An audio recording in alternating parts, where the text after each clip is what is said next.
Good evening, I'm Jim Lehrer. The NewsHour tonight will be devoted entirely to coverage of the U.S. attacks on suspected terrorist targets in Afghanistan and Sudan, including President Clinton's address to the nation earlier this evening, analysis by terrorism and region experts, and reaction from members of Congress. We'll have a summary of the other news of this day at the end of the program tonight.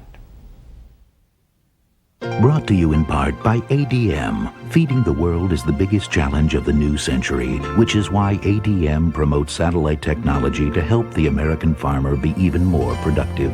ADM, supermarket to the world. And by Solomon Smith Barney. Could roses eventually cost a dime a dozen?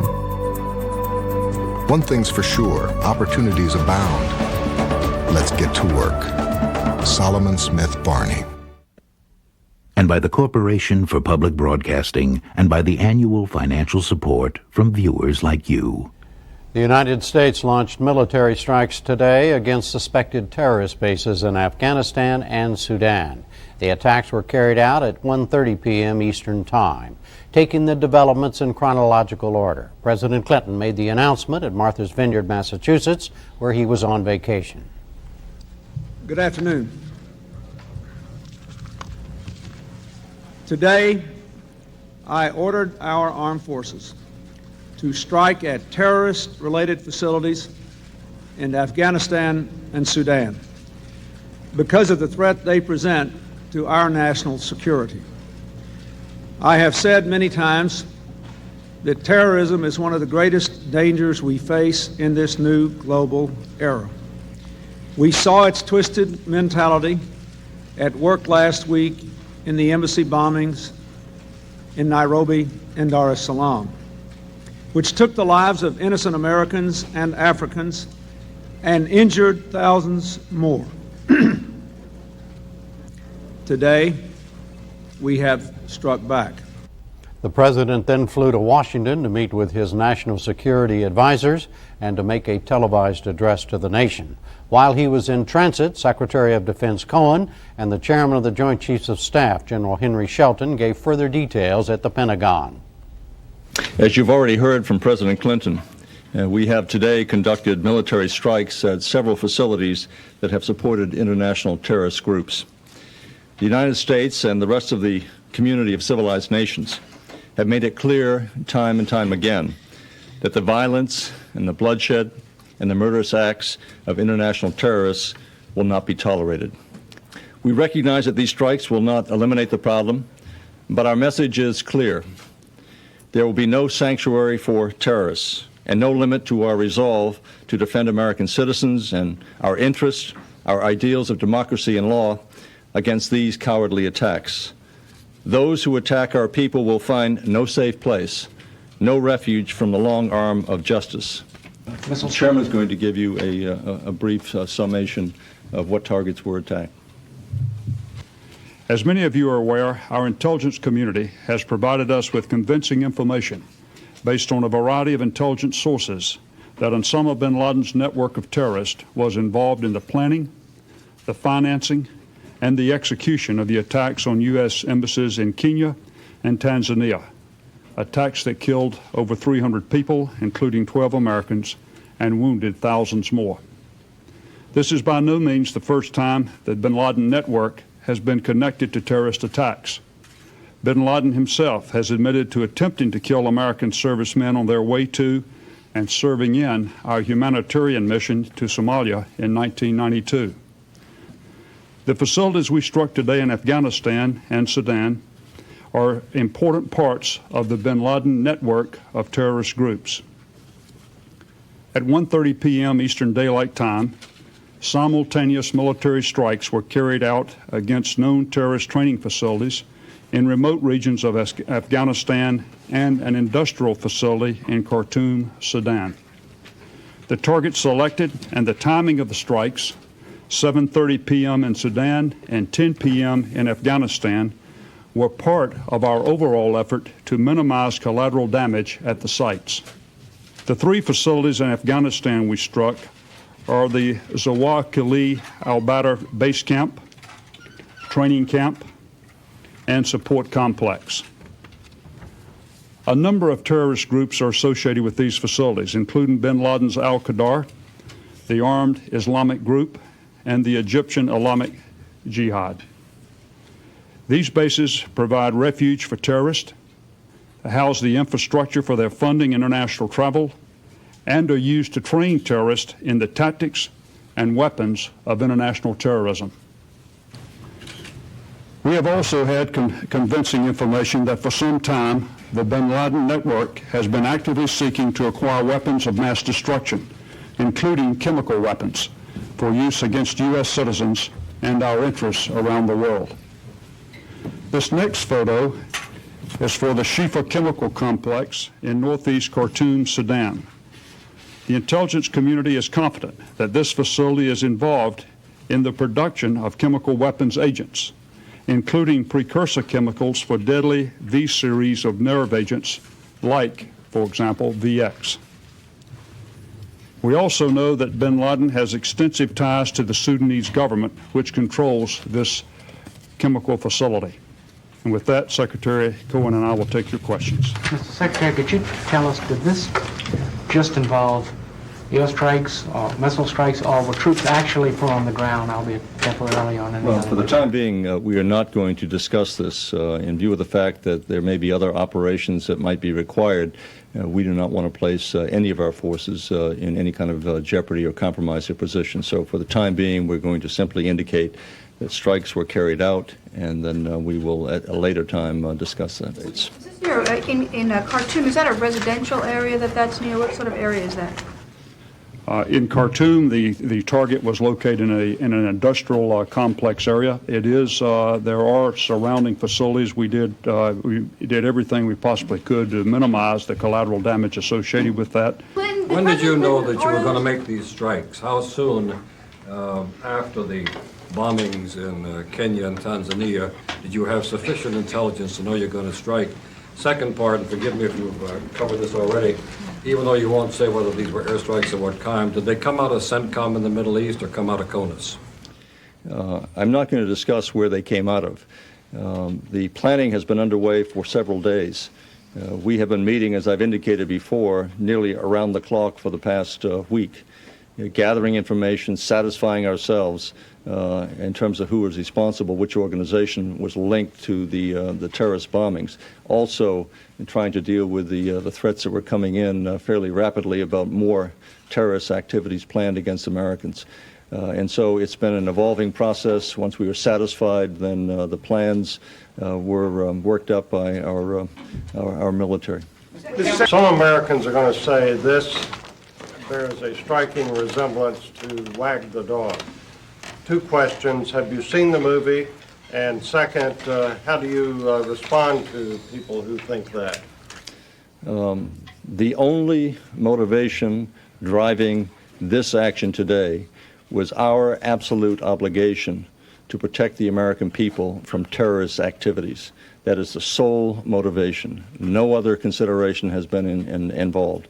The chairman and I have worked with others for the past week, night and day, working with the community, our intelligence community, and working with others. The only factors involved were to prevent the kind of terrorist action that killed 12 Americans last week and injured so many hundreds and indeed thousands more.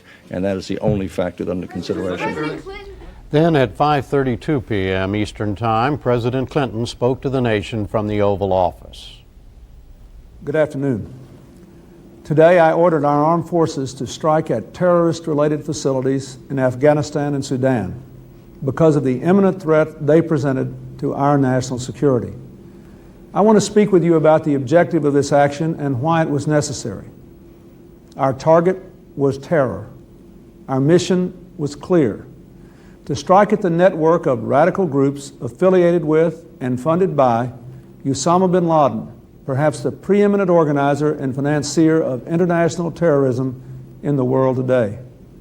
The groups associated with him come from diverse places but share a hatred for democracy, a fanatical glorification of violence, and a horrible distortion of their religion to justify the murder of innocents. They have made the United States their adversary precisely because of what we stand for and what we stand against. A few months ago, and again this week, bin Laden publicly vowed to wage a terrorist war against America, saying, and I quote, "We do not differentiate between those dressed in military uniforms and civilians. They're all targets. Their mission is murder, and their history is bloody." In recent years, they killed American, Belgian, and Pakistani peacekeepers in Somalia. They plotted to assassinate the President of Egypt and the Pope. They planned to bomb 6 United States 747s over the Pacific. They bombed the Egyptian embassy in Pakistan. They gunned down German tourists in Egypt. The most recent terrorist events are fresh in our memory. 2 weeks ago, 12 Americans and nearly 300 Kenyans and Tanzanians lost their lives, and another 5,000 were wounded when our embassies in Nairobi and Dar es Salaam were bombed. There is convincing information from our intelligence community that the bin Laden terrorist network was responsible for these bombings. Based on this information, we have high confidence that these bombings were planned, financed, and carried out by the organization bin Laden leads. America has battled terrorism for many years. Where possible, we've used law enforcement and diplomatic tools to wage the fight. The long arm of American law has reached out around the world and brought to trial those guilty of attacks in New York, in Virginia, and in the Pacific. We have quietly disrupted terrorist groups and foiled their plots. We have isolated countries that practice terrorism. We've worked to build an international coalition against terror. But there have been and will be times when law enforcement and diplomatic tools are simply not enough, when our very national security is challenged, and when we must take extraordinary steps to protect the safety of our citizens. With compelling evidence that the bin Laden network of terrorist groups was planning to mount further attacks against Americans and other freedom-loving people, I decided America must act. And so this morning, based on the unanimous recommendation of my national security team, I ordered our armed forces to take action to counter an immediate threat from the bin Laden network. Earlier today, the United States carried out simultaneous strikes against terrorist facilities and infrastructure in Afghanistan. Our forces targeted one of the most active terrorist bases in the world. It contained key elements of the bin Laden network's infrastructure and has served as a training camp for literally thousands of terrorists from around the globe. We have reason to believe that a gathering of key terrorist leaders was to take place there today, thus underscoring the urgency of our actions. Our forces also attacked a factory in Sudan associated with the bin Laden network. The factory was involved in the production of materials for chemical weapons. The United States does not take this action lightly. Afghanistan and Sudan have been warned for years to stop harboring and supporting these terrorist groups. But countries that persistently host terrorists have no right to be safe havens. Let me express my gratitude to our intelligence and law enforcement. It does not also attack a factory at a gathering of key infrastructure in Afghanistan. Our forces targeted one of the most active terrorist bases in the world. It contained key elements of the bin Laden network's infrastructure and has served as a training camp for literally thousands of terrorists from around the globe. We have reason to believe that a gathering of key terrorist leaders was to take place there today, thus underscoring the urgency of our actions. Our forces also attacked a factory in Sudan associated with the bin Laden network. The factory was involved in the production of materials for chemical weapons. The United States does not take this action lightly. Afghanistan and Sudan have been warned for years to stop harboring and supporting these terrorist groups. But countries that persistently host terrorists have no right to be safe havens. Let me express my gratitude to our intelligence and law enforcement agencies for their hard, good work. And let me express my pride in our armed forces who carried out this mission while making every possible effort to minimize the loss of innocent life. I want you to understand, I want the world to understand that our actions today were not aimed against Islam, the faith of hundreds of millions of good, peace-loving people all around the world, including the United States. No religion condones the murder of innocent men, women, and children. But our actions were aimed at fanatics and killers who wrap murder in the cloak of righteousness, and in so doing, profane the great religion in whose name they claim to act. My fellow Americans, our battle against terrorism did not begin with the bombing of our embassies in Africa, nor will it end with today's strike. It will require strength, courage, and endurance. We will not yield to this threat. We will meet it no matter how long it may take. This will be a long, ongoing struggle between freedom and fanaticism, between the rule of law and terrorism. We must be prepared to do all that we can for as long as we must. America is and will remain a target of terrorists precisely because we are leaders, because we act to advance peace, democracy, and basic human values, because we're the most open society on earth, and because, as we have shown yet again, we take an uncompromising stand against terrorism. But of this, I am also sure. The risks from inaction to America and the world would be far greater than action. For that would embolden our enemies, leaving their ability and their willingness to strike us intact. In this case, we knew before our attack that these groups already had planned further actions against us and others. I want to reiterate. The United States wants peace, not conflict. We want to lift lives around the world, not take them. We have worked for peace in Bosnia, in Northern Ireland, in Haiti, in the Middle East, and elsewhere. But in this day, no campaign for peace can succeed without a determination to fight terrorism. Let our actions today send this message loud and clear. There are no expendable American targets. There will be no sanctuary for terrorists. We will defend our people, our interests, and our values. We will help people of all faiths in all parts of the world who want to live free of fear and violence. We will persist, and we will prevail. Thank you. God bless you, and may God bless our country. Hours after the strikes, Afghanistan's ruler said bin Laden and his followers were safe. In Sudan, state-run television carried these pictures showing fires and damage to buildings. The country's information minister said U.S. warplanes hit a pharmaceutical factory in Khartoum, not a chemical weapons plant. He called the attack a criminal act.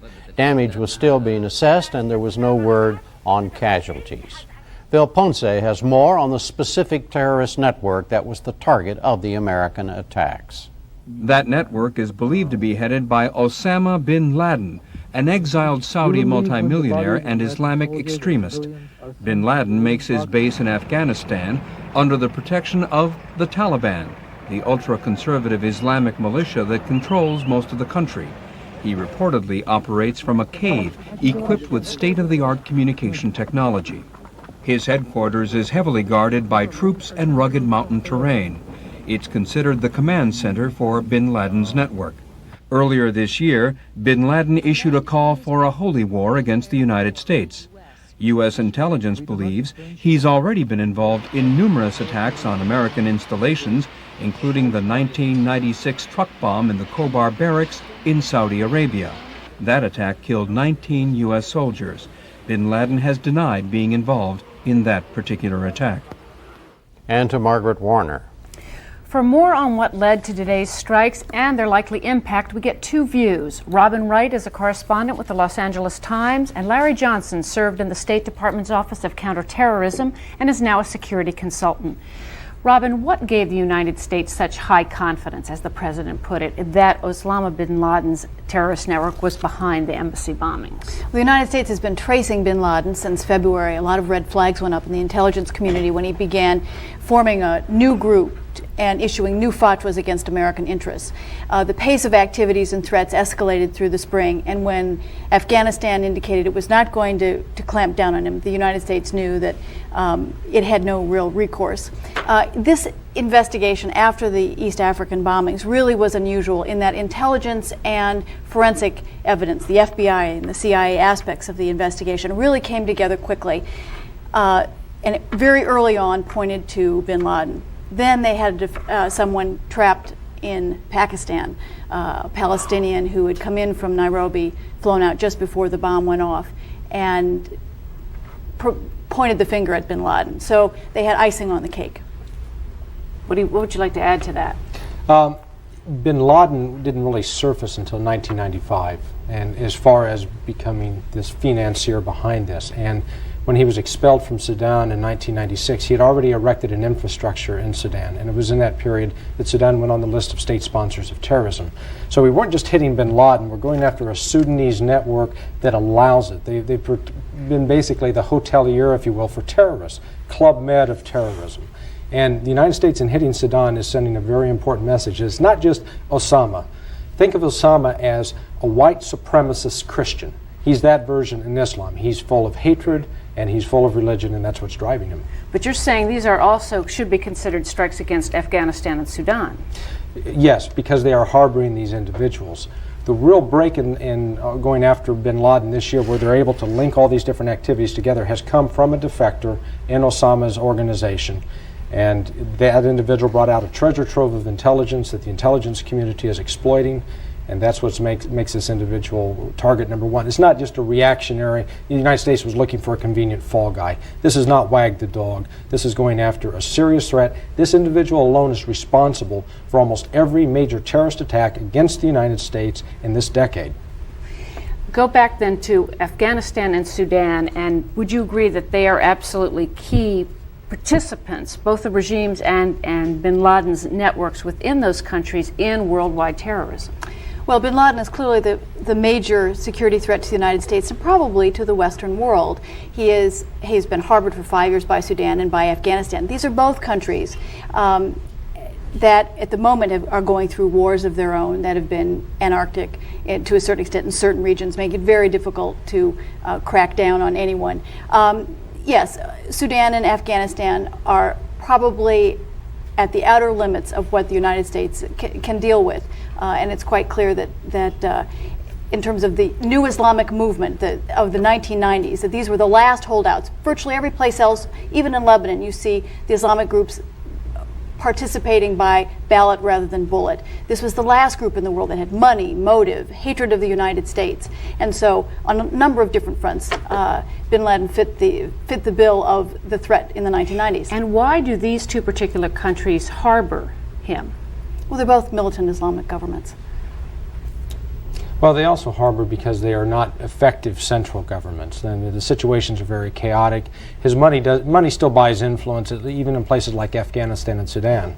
And I think that brings some considerations for next steps. One of the things the United States ought to do now is put something as much as $10 million on the head of bin Laden. The other thing is you go after his money, and any country that is allowing a bank for that money to pass through it should be shut down. Do you think the fact that this wasn't at least officially state-sponsored terrorism in a way makes it easier to launch a strike like this? I mean, we've accused Iran, for instance, of sponsoring terrorism, but we don't launch airstrikes on Iran. Well, Iran has never sponsored this kind of attack against the United States. The closest one we come to is Libya. And I think, frankly, some serious consideration needs to be given that if Libya does not turn over the individuals who blew up Pan Am 103, an act of war against the United States, that similar measures ought to be considered, because you cannot allow these attacks to go unanswered. And I was around in '93 when the retaliation was plotted for the attempt to assassinate President Bush. And I must say that I think the Clinton administration this time they've learned a lot in the last 5 years, and they've done a magnificent job. How compelling, Robin, do you think is the assertion that the U.S. government was pretty darn sure that this network was planning immediate additional attacks? There was evidence that bin Laden's group was planning to attack embassies in Albania, Jordan, Uganda, and elsewhere in the very near future. The interesting thing is, despite the diversity within the administration, you had unanimous approval and agreement that it was time to act, and it was time to act decisively and soon. And when we saw that the U.S. government had pulled all kinds of embassy personnel out of several embassies worldwide, a very unusual move, is that obviously related here? Do you think those were the likely targets, some of them? They were targets, but also in the case of Pakistan, it's adjacent to Afghanistan. This is a place that Osama bin Laden may have tried to target in retaliation, so this was a precaution as well. Well, and they also pulled him out last week, recognizing that the military strikes were likely this week based on the evidence they had. This operation wasn't planned in the last 24 or 48 hours. It's been underway for a while. Now, speak to another assertion made by Secretary Cohen and General Shelton today, that bin Laden was intimately involved in this pharmaceutical plant, which was also making precursor chemicals for chemical weapons. I would think many Americans would be stunned to know that an individual can actually be in the business of developing chemical weapons. Is that happening? No, we saw it in Japan. Aum Shinrikyo, Shoko Asahara, he had $100 million. He set up a chemical lab, a bio lab. Fortunately, he wasn't very effective in producing the agents. So someone with bin Laden's money, it's not impossible. And unfortunately, pharmaceuticals that could be used to produce legitimate medicines also can be used to produce precursor chemicals. And in this case, when you have armed guards outside, quote, an aspirin factory, that's a dead giveaway that you're not dealing with vitamin C. Has U.S. intelligence known this for a while, that bin Laden was actually connected to this kind of development of chemical weapons? I think there's been a fear for a long time, not only of bin Laden, but other groups, that this was a new threshold that anti-American groups were about to cross. As Larry mentioned, it happened in Japan. It could happen again very quickly. This is the kind of thing anyone can make, a good chemist can make in a bathtub. Well, right? I'd take issue with that. It's not that easy, and even people with money have a tough time, but it's a threat you need to take seriously. All right, let's talk about the likely impact. First of all, the impact, obviously, that the administration hopes for, and the president talked about, that this will interrupt, hobble bin Laden's network and terrorism in general. We're likely to see some attempts at retaliation. It's going to be difficult to put together large operations such as embassy bombings, small low-level attacks, tourists that are easy, accessible targets. I think we can see that in the coming weeks or months. But this has sent a very important message. It's put the world on notice. We're not going to tolerate or support any country which gives safe haven and protection to individuals that are committed to hatred and killing innocents. It was a strong statement, but at the same time it was a limited military action, and the impact is likely as a result to be limited. After all, these are people who've absorbed tons, hundreds of tons of explosives and bombs and missiles from very sophisticated Soviet aircraft and from each other over the last 20 years. One afternoon of strikes is not going to discourage them. This is likely to be something that is going to challenge us again. And once we've crossed the threshold of responding with force, it's going to be there'll probably be a great deal of pressure to use it again. So go back to how you think the message will be received. I mean, if you're bin Laden, does it make you change tactics? Does it make you lay low? Well, it'll be both. There will be a shift in tactics. I mean, we've seen this in the past. They will look for some other way to go, but it's going to create a more difficult operating environment. People outside Afghanistan who will have to provide support are going to be a little more leery. So there's a trade-off. But I think given the options of doing nothing and being a punching bag, or doing something and incurring future risk, doing something is the right step. As Robin clearly said, this is not a knockout blow. This isn't the end of the fight, but at least we're now saying he's declared war on the United States, and we have to treat it as such. Will it make Sudan and Afghanistan any less likely to continue to give refuge to him and harbor his activities? Well, Sudan did expel him in 1996 under pressure from the United States and with the added incentive of a Saudi financial carrot. Afghanistan has reached a really interesting political juncture. The Taliban has consolidated control over the vast majority of the country for the first time, really effectively closing in, maybe even ending 20 years of civil war. It desperately now wants recognition from the outside world. It wants the seat at the United Nations. So the U.S. does have a little bit of leverage over it. Whether it's enough to force them to abandon someone is a very separate question. But it's going to be a very interesting diplomatic minuet the next few weeks. But the fact that Sudan expelled bin Laden himself according to the United States, they're still allowing bin Laden to operate. Not just bin Laden, Abu Nidal, Hamas, Hezbollah, Palestinian Islamic Jihad. There are a whole host of terrorist groups still there operating. That was a symbolic gesture by Sudan. They still have not responded to several UN resolutions that condemn them for their role in harboring the assassins, attempted assassins, of President Mubarak of Egypt. Sudan's not out of the doghouse and has a long way to go to get there. All right, and the impact of this strike on them in terms of their own thinking about this? It's a wake-up call. They don't have a limitless source of money, and they're going to have to make a choice now. But they're not going to be able to go out and dramatically escalate terrorist attacks. They're going to have to choose whether they want to be completely isolated or get back into the civilized group of nations. All right, well, thank you both very much. Thank you.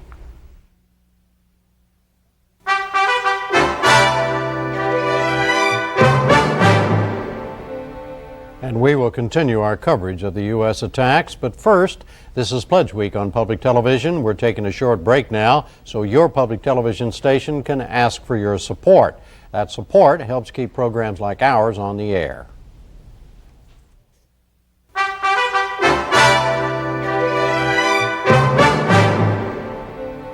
For those stations not taking a pledge break, the NewsHour continues now with more excerpts from today's Pentagon briefing by Secretary of Defense Cohen and General Henry Shelton, Chairman of the Joint Chiefs of Staff.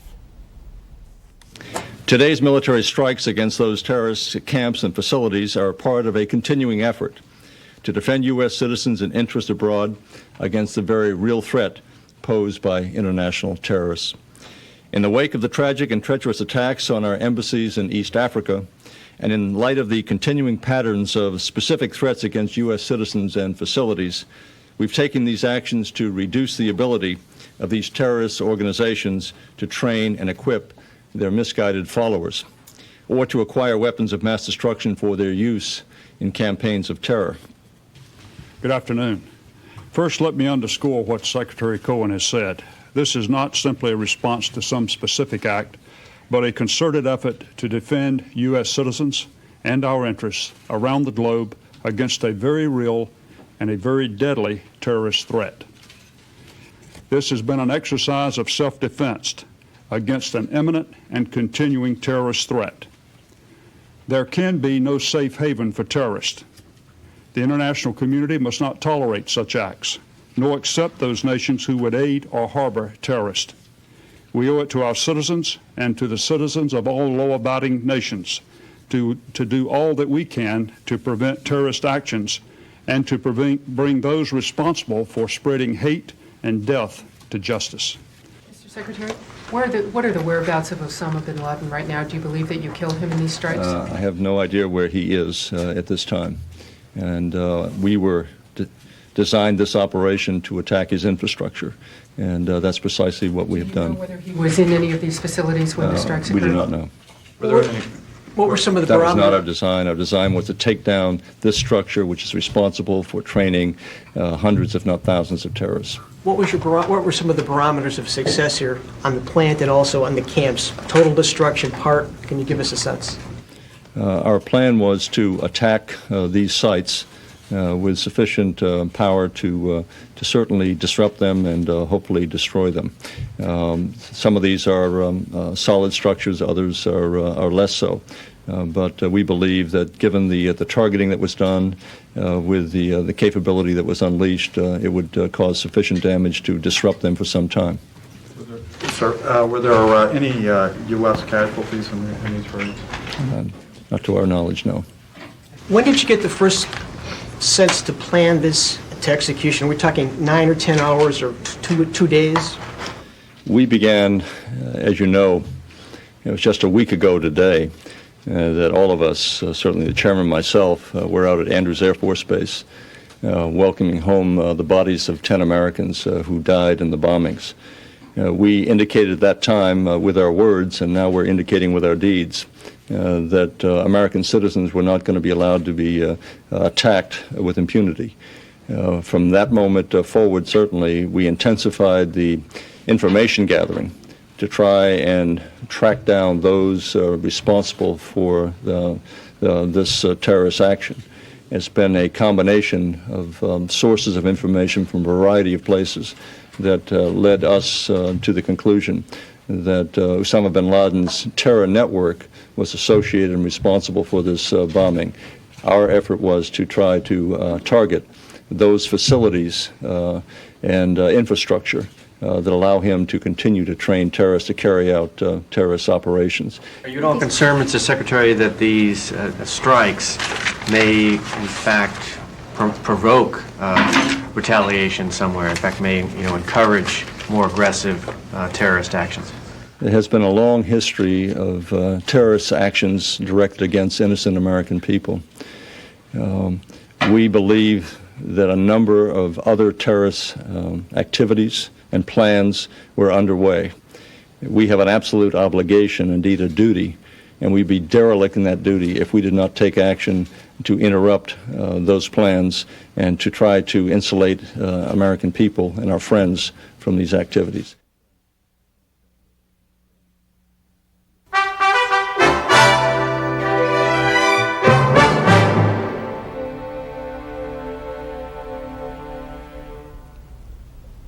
Finally tonight, some congressional views of the U.S. actions today from two Democrats, Senator Charles ROBB of Virginia and Congressman Lee Hamilton of Indiana, and two Republicans, Senator Rod Grams of Minnesota and Senator John Kyle of Arizona. Senator Dan Coats of Indiana may also be joining us shortly. First, beginning with you, Senator ROBB, do you support the U.S. actions today?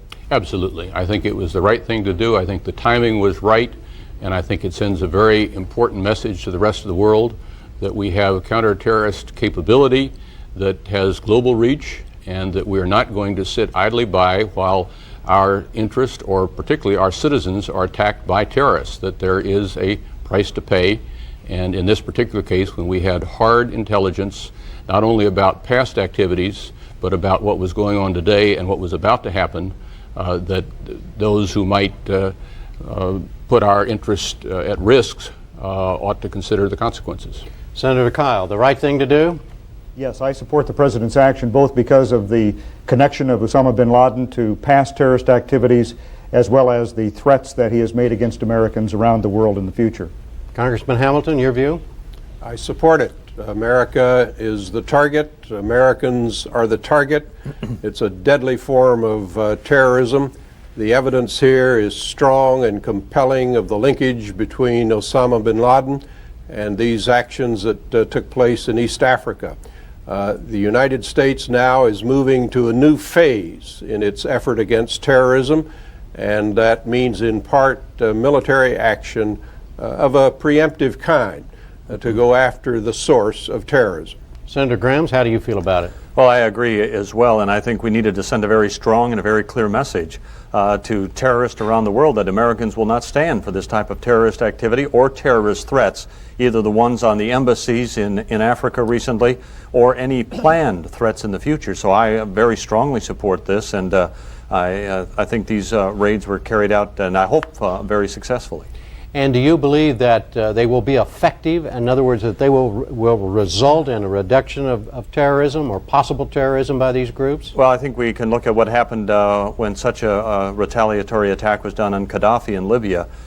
We haven't heard much from him since, and I hope that this same type of a message is sent to Mr. bin Laden, that the United States will not tolerate this when any American citizen is threatened anywhere in the world, that we have a very long reach and we have a very long memory, and that we will retaliate with this type of a strike anytime American lives are threatened or when any Americans are killed.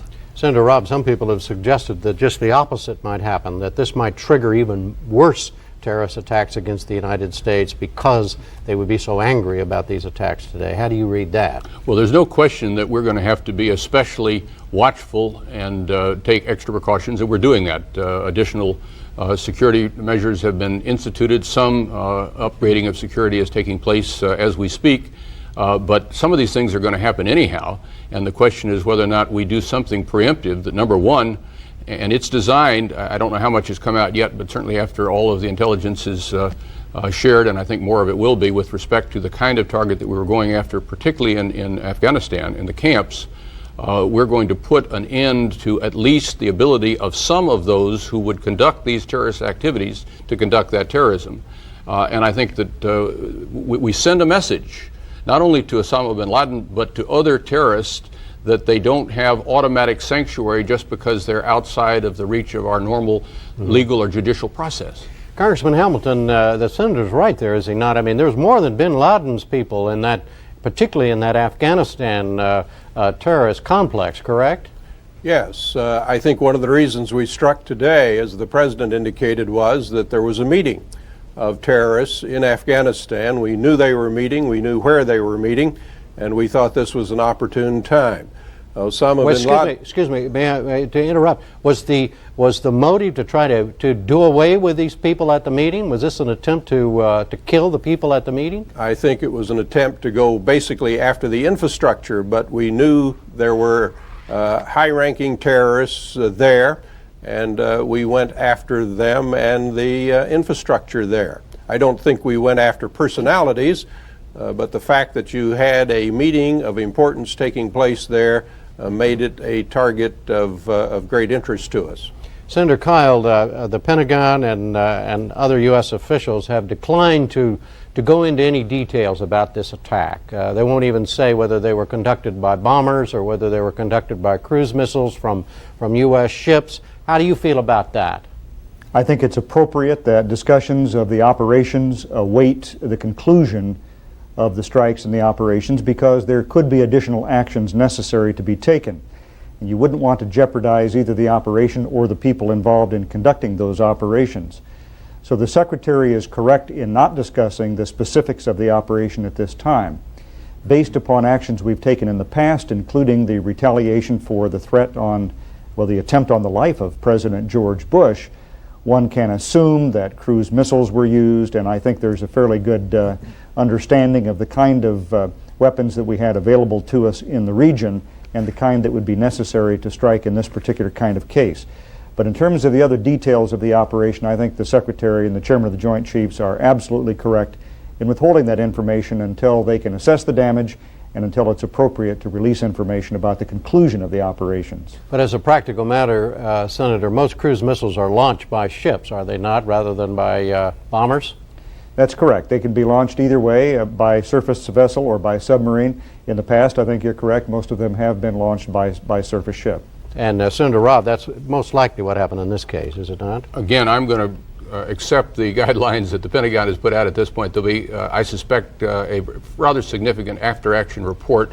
At this point, we have some live pictures in terms of what happened just outside of Khartoum at the chemical weapons, or at least the precursor manufacturing facility. We don't have much in the way of after-action report in terms of what happened at the camps, and I think because of the possibility of the need to follow up, I don't think we want to speculate too much on exactly how it was carried out.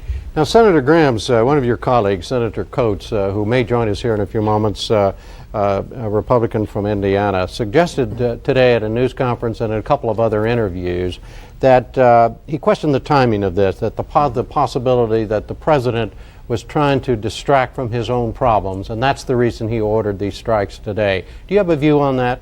Well, I think it's a shame that these questions even come up, but I think it shows to the extent that the office of the president has been damaged, that people even question these type of motives of the president's order to strike. And so I think this all comes down, and you know, with these questions being raised here on Capitol Hill and I think across the country, I think it shows exactly how much damage has been done to the office of the president. Because again, when people begin to question their leader, they begin to question the decisions that their leader makes. And again, when this happens, we support the president. I think this was an appropriate response. But I think in the back of many people's minds, you're going to have these questions that are going to come to the surface. And I know I've talked to many reporters today, and in just about every interview, the reporters ask that very question. And I think it just goes back to the controversy that still surrounds the White House today. Did it leap to the back of your mind, Senator? Yes, it did. I had this question, and although I just kind of thought about it because of the movie Wag the Dog and sure, and other things that have come up, but my first thought was, of course, that I supported the president's action, and I thought this was a very appropriate response. But then again, in reflection, I think that comes to the surface of many people's minds, and then of course that was just reiterated by many of the calls that I had today. Congressman Hamilton, you've been asked this question before right now today as well, have you not? Sure, it's a fair question. I think we should address it. You know, early this morning I was reading in the paper and listening to the news. The president was being attacked because he was incapacitated, because he was distracted, he could not act. A few hours later, the criticism flips 180 degrees, and it is a criticism of the president for acting because he was under political domestic pressure. I think the relevant question is not the politics. The relevant question is, did the president act in the American national interest? I think he did. I really cannot remember a time when an American president in past years took aggressive military action when the charge was not made by someone of domestic politics. I don't think any American president that I have known sends young men and women into places of danger for domestic political purposes. They do it because it is their judgment that the American national interest requires it. That doesn't make it the right judgment all the time, but it is the basis on which American presidents, Republican and Democrat, have always acted. Senator Kyl, what's your view of this? My view is that the intelligence community and the military planned this action and recommended it to the president. It wasn't his idea initially, but he did the right thing in authorizing it. That's why I support the action. I've been critical of this president, certainly in the past, for being indecisive in foreign affairs and military affairs. If his domestic political difficulties gave him more courage to say yes to this operation, then all the better. But the bottom line is that Lee Hamilton is right. It was the right thing to do, and whatever the reasons, it needed to be done. And I think we'd ought to also thank the same people the president thanked, the intelligence agency and officers who understood the information necessary to put the operation together, the FBI agents who have been so good in making a case that Osama bin Laden is connected to the bombings in the African embassies, and the military people, of course, who have conducted these strikes. Senator Robb, what about Senator Graham's point, though, that just the fact that people are asking these questions about an action like this that the president took hurts us? Well, I think the thing to remember here is that by acting, we demonstrated to the international community that we would not be immobilized by domestic considerations. And I think that that was probably an important message to send at this particular time, because there were people that were suggesting that because of whatever was happening here at home, that we might not be able to respond to a true emergency. And you know that any time the president, particularly when he acts in his capacity as commander-in-chief, is going to be subjected to some criticism. And if you go ahead and act and recognize that this downside may exist in terms of commentary or whatever the case may be, I think you send an important reassuring message. I would also like to suggest that there were many that participated in this process, including some of our allies with important intelligence contributions to the effort. It was a joint effort. I think once more of the information about why the decision was made and when it was made becomes public, I think there will be a reaffirmation of the confidence that people have in this particular process. But it would have been, I believe, very, very dangerous to suggest that the United States was somehow not going to act because it might be construed as being political. Just a quick thing before we go, Senator Robb. I've just been informed that the Sudanese government has taken possession of our empty embassy in Khartoum. What's your reaction to that? I think it's I've just been corrected. Not the Sudanese government hasn't occupied it. A mob of Sudanese people have. Well, that's not an entirely unexpected reaction, particularly in a country that has been the recipient of U.S. munitions, however delivered, without the benefit of the entire U.S. explanation. Again, the early commentary from their from their television station was hardly supportive of the U.S. Position in this case, so I think that's not all that surprising. No surprise, Senator Graham? No surprise, really. I think the leadership of Sudan is probably whipping up this kind of anti-American sentiment, and this is probably one of the offshoots of that. But I think this was something that you could expect, that their leadership would take this type of activity to disgrace or to whip up anti-American sentiment. And more to come. And gentlemen, thank you all for very much. Thank you.